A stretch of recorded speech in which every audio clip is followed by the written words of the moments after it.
안녕하세요. 책으로 공부하는 미래 시청자 여러분. 저는 채널 운영자이며 슈퍼리치에게 배우는 동공부의 저자 신진상입니다. 올해는 이제 호랑이의 해죠. 예, 여러분들 새해 복 많이 받으시기 바랍니다. 예, 호랑이가 전통적으로 대한민국에게 그죠? 예, 좋은 해였던 것 같아요. 그래서 앞으로 올해도 좋은 한 해가 될 것 같고요. 오늘 여러분들에게 소개해드릴 책은요. 제가 제목을 이렇게 뽑았어요. 사기꾼으로부터 내 돈 지키는 10가지 방법. 뭐 이렇게 뽑았는데요. 아주 좋은 책이에요. 예, 그래서 오늘 이 책을 제가 여러분들에게 꼭 도움이 될 얘기들을 골라서 제가 리뷰를 해보았습니다. 책 제목은 돈의 거짓말이라는 책이고요. 예, 제가 이제 여기 옆에 3프로TV가 이제 출판사를 자체 출판사는 이제 페이지 2라는 이름으로 하고, 그리고 일종의 외주를 주고, 그리고 저자에 대한 지원과 마케팅, 뭐 홍보 이거를 대행하는 이제 협력 방식으로 포레스트 북스라는 출판사랑 같이 책을 내는데, 거기서 나온 한 14번째 책인가 그랬는데 판매는 좀 부진해요. 예, 생각보다 사람들이 거짓말이라는 소리가 들어서 그 돈의 진실을 알고 싶은 건 것 같은데, 여튼 제가 볼 때 퀄리티는 최고입니다. 그래서 정말 읽어볼 만한 책이고요. 요 분이 필자신데 정기로원이라는 분인데요. 미래에셋증권의 수석연구원입니다. 예, 원래 1999년에 그러니까 대우증권의 기획실에 입사해서, 원래 대우증권이 증권사에서 그때 당시 제일 잘 나가다가 대우가 망하면서 증권사가 그쵸 그 한참 후배인 아시겠지만 미래에셋이 지금 대우를 빼고 미래에셋인데, 대우를 인수하기 전까지는 그쵸 얼마 덩치가 크지 않았잖아요. 쉽게 말하면 이제 자기보다 훨씬 큰 덩치를, 대우가 IMF 때 무너지면서 이런 일이 벌어진 거죠. 그래서 애널리스트로 이제 2002년부터 활동을 하시고, 그리고 지금까지 15년 동안 애널리스트로 활동하고 있는 애널리스트가 쓴 책입니다.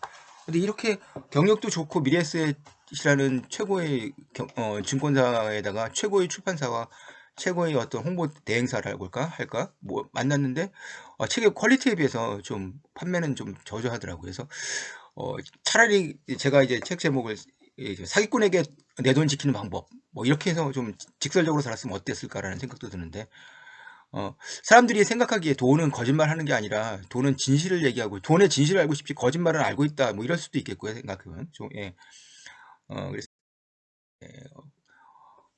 이렇게 잡았어요. NFT, 메타버스, 비트코인, 전기차 뜰 때마다 드는 걱정이 있어요. 저도 사실 걱정합니다. 저도 열심히 공부를 하면서도 걱정하는데, 무슨 이게 다 타기 아닐까? 실제로 그쵸, 예. 수많은 일들이 사기로 발전됐죠. 발견됐죠. 예, 제가 한번 읽어볼게요. 나스닥 증권거래소 이사장인 월가의 건물 메이도프. 메이도프가 나스닥 증권거래소 이사장이었어요. 메이도프는 유명한 사기꾼이잖아요. 1960년 자신의 이름을 따 설립한 증권사 버나드 메이도프 LLC를 설립해 월가의 실시간 주식 거래를 선도했다. 돈을 만지는 전문 투자가와 자선기금 등을 운영하는 상류층 인사를 타깃으로 삼아 고급 골프장과 칵테일 파티에서 메이도프는 전설적인 머니 매니저라고 입소문을 터뜨린 뒤 초대받는 사람만 받아들이는 배타적인 2% 마케팅을 구사하는 수법을 사용했다. 폰지치고는 상대적으로 낮은 투자 수익률 8에서 12%를 제시해 자금 고갈을 늦추고 투자자의 의심을 피하였으며, 이 수익률을 어떠한 경우에서도 지켰다. 또한 소규모 환매 요청은 곧바로 받아들여 의심을 피하는 방법으로 수만 명의 피해자와 무려 500억 달러, 70조 원의 피해를 입혔다. 어마어마하죠. 예. 이런 근데 메이도프는 다 아실 거예요. 근데 이런 사람이 한때는 나스닥 증권거래소 이사장이기도 했습니다. 그러니까 우리가 그쵸, 지금 현재 돈을 버는 사람들은 삼성전자라든지 현대자동차, 네이버, 카카오는 절대 사기꾼이 아닐 리가 없지만, 앞으로 10년 뒤에 돈을 벌 사람은 실제 10년 뒤에 돈을 벌지 않으면 사기꾼이 되는 거예요. 비즈니스에 성공하면 사업가고요, 실패하면 사기꾼입니다. 이런 사기꾼도 있어요. 가상자산에 투자해 수개월 내로 투자금의 3배인 1,800만 원의 수익을 보장한다며 600만 원짜리 계좌를 한 개 이상 만들도록 하고, 이게 전형적인 화폐, 가상화폐 사기죠. 다른 회원을 유치하면 소개비 120만 원을 지급하겠다고 했다. 9개월 동안 회원 5만 2천 명을 모집해 입금받은 돈은 2조 2,100억 원이다. 어마어마하네요. 예. 이렇게 사기니까 이 저자에 따르면요, 대한민국에서만 1년에 한 20만 건 정도 이 금융사기가 발생하고요. 어마어마하죠. 하루에도 몇 건이 발생하는 거예요. 그러면 전 세계적으로 1년에 2천만 건 정도 발생한대요. 또 이런 사기도 있습니다. A업체는 신용카드업을 정식 허가받은 곳이라고 주장하면서 1,700만 원 투자 시 매일 5만 포인트를 무한 지급해 원금과 수익을 보장하고, 이거 좀 사짜 냄새가 나죠. 조만간 발급할 신용카드 사용 시 결제액의 30%를 포인트로 돌려주겠다고 해놓겠다.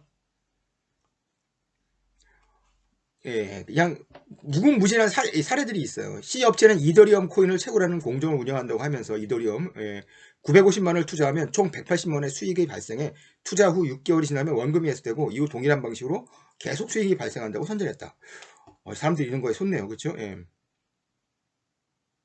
또 이런 사례도 있습니다. D업체는 자신들이 해외에 보유한 전문 매매 로봇을 활용해 가상통화를 거래하기 때문에 전혀 손실이 없고 1,800만 원 투자 시 6주 동안 매주 200만 원씩 지급하고 원금도 돌려준다면서 투자자를 모집했다. 또 만기에 지급받은 금액은 모두 재투자를 유도하고 거부하면 수익금을 주지 않겠다고 위협했다. 이거는 정말 또 가관입니다.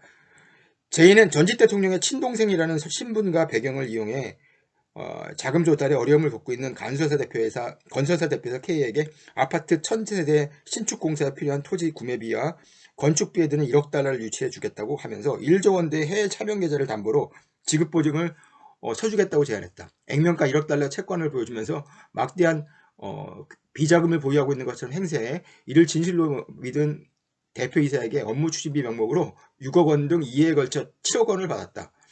공범과 함께 건설업자부터 3회에 걸쳐 8억 원 등 15억 원과 미화 7만 달러를 가로챈 행위다. 진짜 이렇게 힘든 기업, 이 건설사들 사장들 7억, 이게 어떤 돈이겠습니까, 진짜. 예.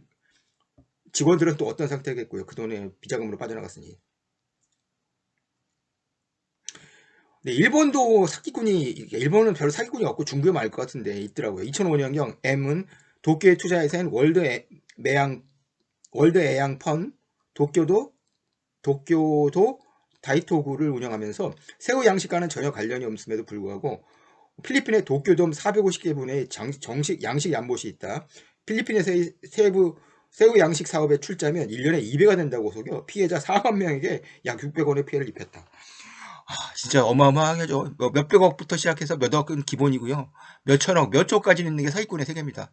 그렇죠. 그러니까 이게 아니라는 보장, 그러니까 이게 기술을 알아도, 그리고 사실은 그 시장을 전망을 한다는 게 사실 불가능하기 때문에 이런 일이 벌어지는. 책의 목차는 이제 이렇게 구성되어 있는데요. 책 얘기를 하면서 일부가 이제 금융악당의 모습, 이제 우리가 사실 금융악당이 아마 지금도 버젓이 활동하면서 아직 본격적인 사기를 치기 전일 테니까 어디 중요한 유튜브 TV에 나올 수도 있습니다. 두 번째가 금융 바보가 되지 않기 위한 원칙, 이게 아주 중요합니다. 세 번째가 부자와 삶의 무게가 되는 생각법. 저자가 굉장히 인문학의 그리고 경제학, 그리고 전공은 정치 외교학인데요. 사회과학까지 굉장히 두루 섭렵한 일종의 섭렵, 융합 이런 쪽으로 대단히 좀 앞서 있는. 그래서 이 돈의 거짓말이라는 책을 이 책은 제가 재테크와 돈에 관련 책은 제가 일체 학생들한테 권하지 않는데 학생들은 그래도 읽고 있더라고요. 고등학생들은. 근데 이 책을 한번 권해도 될 정도로 비판적인 사고를 키워줄 수 있는 좋은 책이라는 생각이 들었어요. 이제 본격적인 본론 얘기를 해야죠. 첫 번째, 돌려막기가 아니지 일당 의심하라. 아니, 미래에셋대 애널리스트라면은 세상에서 사기를 가장 덜 당하는 사람이어야 되는데 그 사람뿐만 아니라 이 저자인뿐만 아니라 저자의 그 지인들, 애널리스트나 펀드 매니저 중에서도 사기를 당한 사람이 한두 번이 아니래요. 한두 명이 주위에. 이분도 후배에게 사기를 또 당했어요. 보니까 돌려막기였던 거죠. 예. 그러니까 쉽게 말하면 6개월 뒤에 돌려준다 하면서 몇 프로 해서, 그래서 그 다음에는 또 받아서 이런 식으로 하다가 어느 순간에 갑자기 그 돈을 그러다가 이 후배 같은 경우에는 파생금융상품에 투자해가지고 한 방에 다 날리거든요. 파생금융상품이 그래요. 하루에 7천만 원, 몇십억도 벌 수도 있는데, 이론적으로 작년 같은 해에는 주식의 변동성이 크지 않았기 때문에 그렇게 또 내놓은 번 사람은 없지만 한 방에 다 날아갈 수 있는 거거든요. 그래서 이제 자기가 이제 사기를 당했다는 걸 알게 된 거예요. 그래서 다 그런 식으로 투자를 할 때 이게 일단 의심부터 하라는 얘기야. 돌려막기. 제대로 된, 그러니까 수익 모델이나 비즈니스 모델이나 그리고 시장이나 이런 분석이 아닌, 그러니까 정확히 알지 못한 상태에서는 일단 돌려막기가 아니지 일단 의심부터 하는 자세가 필요하고요. 약간 데카르트적인 사고를 좀 해야 돼요. 그래야 투자에서 물론 투자에서는 확신과 믿음도 중요하지만 야 일단 의심부터 하고 회의적 사고를 갖는 게 중요합니다.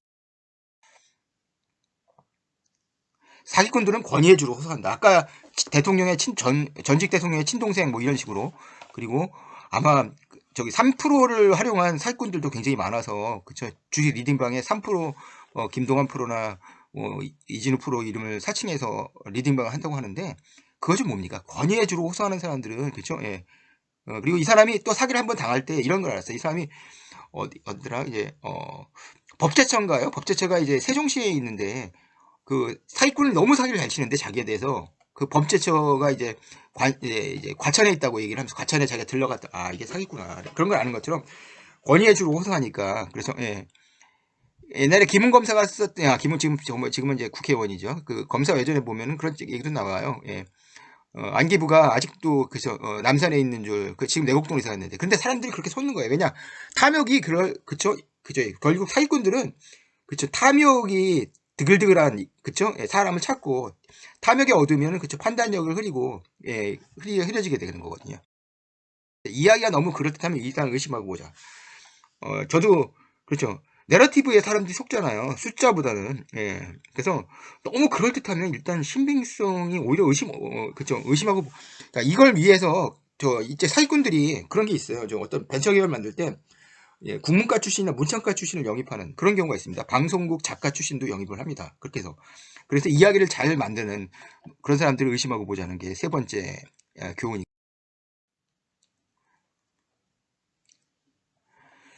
금리와 할인율이라는 거를 전혀 모르고 내 돈의 가치가 어떻게 미래에 전해갈지 알고 모르고 투자하면요 결국에 백전백패하게 되겠어요. 최소한 투자에 이게 주식이든 뭐 아니면 이제 엔젤 투자든 아니면 무슨 뭐 이제 가상화폐 투자든 간에 금리랑 내 돈이 미래에 얼마나 될 것인지에 대해서 내가 지금 가진 돈이 그쵸 1년 뒤는 이 할인율에 대해서는 정확히 알고 투자해야 된다는 얘기 책 속에서 곳곳이 나옵니다. 그리고 너무 소위 말하면 이제 개인의 능력과 CEO와 뭐 그런 사람들의 말빨 대단하잖아요. 예, 뭐 옛날에 예, 뭐 그런 사람들 많았죠. 그쵸. 이제 90년대 후반에서 2000년대 초반 사이에. 그쵸. 예. 그런 사람들 보면 진짜 화려한 언변과 그쵸. 그런 것들로 사기를 칩니다. 그래서 성공의 인과관계를 따지고 그리고 가능할까나 조건을 따지는 게 개인의 능력보다 더 중요하다는 게 이 정기론 애널리스트의 조언이고요. 여섯 번째 조언은요. 이 책의 핵심입니다. 관찰하고 범주화하고 이론화 과정을 잊지 말라. 그게 그쵸? 내가 그쵸? 사기 안 당하는 그쵸? 예, 진정한 투자자로서 거듭나는 세 가지 예, 저겁니다. 코스입니다. 관찰, 범주화, 이론화. 예, 이것만 거쳐서 그러니까 관찰을 제대로 하고 그리고 범주화를 하고 그리고 이론화 과정을 그쵸? 예, 거치면은 그쵸? 예, 사기를 당하지 않을 수 있다는 얘기죠. 일곱 번째는 이게 아까도 제가 이제 몇몇 사례들을 말씀드렸지만 높은 수익률, 그렇죠? 그리고 낮은 위험. 특히 원금 보장은 절대 의심하라. 원금 보장이 생기는 게 어디 있어요? 예금 말고는요. 예금도 5천만 원까지만 되잖아요. 그렇게 유혹하는 경우에는요. 예, 이건 사기일 확률이 높다고 좀 생각하시는 게. 여덟 번째는 즉 안 됩니다. 제가 있잖아요. 사람이 탐욕하고 사람이 돈에 쫓기면요. 그러면 그 돈을 진짜 한 방에 뒤집고 한 방에 할 수 있고 싶어지잖아요. 그러면 판단력이 흐려져요. 그래서 꼭 투자를 할 때 이 투자는 주식 투자뿐만 아니라 특히 엔젤 투자나 큰 돈을 벌 수 있는 스타트업계 비상정 투자를 얘기할 수도 있는데요. 위기에도 버틸 수 있는 돈만 그렇죠? 그래야 그게 그렇죠? 예, 현명함과 판단력과 그렇죠? 회의적 사고, 비판적 사고 그리고 전망적 사고를 동시에 가질 수 있는 거기 때문에 그렇죠? 예, 이건 굉장히 중요한 좌우명입니다. 첫 번째는요. 확률 공부를 해둬라. 확률 공부를 그리고 확률은 생각의 수단이다. 계산의 수단이 아니라는 거죠. 확률 진짜 저도 중요하다고 생각해요. 확률 정말 그게 될까? 될 확률이 몇 퍼센트일까? 그 확률을 진짜 얘기를 많이 하고 있습니다. 이분은 수학과나 출신이 아닌 정형외과 출신인데도 확률에 대해서 뒤에 보면 이제 베이지안 확률이나 저도 저 확률 공부를 좀 했거든요. 조건부 확률에 대해서 굉장히 깊이 있게 전문가적으로 이야기를 하더라고요. 제가 콜옵션적으로 사고하라. 이게 무슨 얘기냐면요. 이런 거예요. 콜옵션은 뭡니까? 이게 그죠? 미래에 이제 그 가치가 오를 거라고 생각하고, 그쵸? 일정 가격으로, 그쵸? 더 오르기 전에 그 가격으로 사겠다는 것이 콜옵션이잖아요. 예, 작년 같은 경우에는 어떻습니까? 예를 들어서 3,330이 아마 우리 한국 주식에서 제일 높았을 때 3,400일 때 뭐 콜옵션을 사두는 사람들이 많았겠죠. 근데 대부분의 사람들은 콜옵션적으로 사고 했으면 주식에서는 필요했겠죠. 왜냐면 3,400을 못 넘었으니까. 그럼 프리미엄은 지급되잖아요. 일단 그런 식으로 콜옵션적으로 사고 하라는 얘기는요. 그쵸? 예. 미래에, 그쵸? 일단, 그쵸? 소위 말하면 이제 어떤 그 미래를 지향적 사고를 하면서 쉽게 말하면 이제 미래의 어떤 가격이 오르는 가격이 그즉 쉽게 말하면 내가 그쵸 이익을 낼 수 있는 어떤 하한선 그래서 어느 정도 보험을 들고 이런 식으로 콜옵션적으로 사고하는 것이 그쵸 예. 왜냐하면 미래 100배, 1000배, 만배의 수익을 다 얘기를 하잖아요. 근데 그렇게 안 오를 거란 말이에요. 그렇게 돈을 벌 수 있는 사람이 어떻게 있습니까? 그렇게 벌었으면 벌써 벌었겠죠. 예. 그래서 그런 쪽으로 사고하는 게 필요.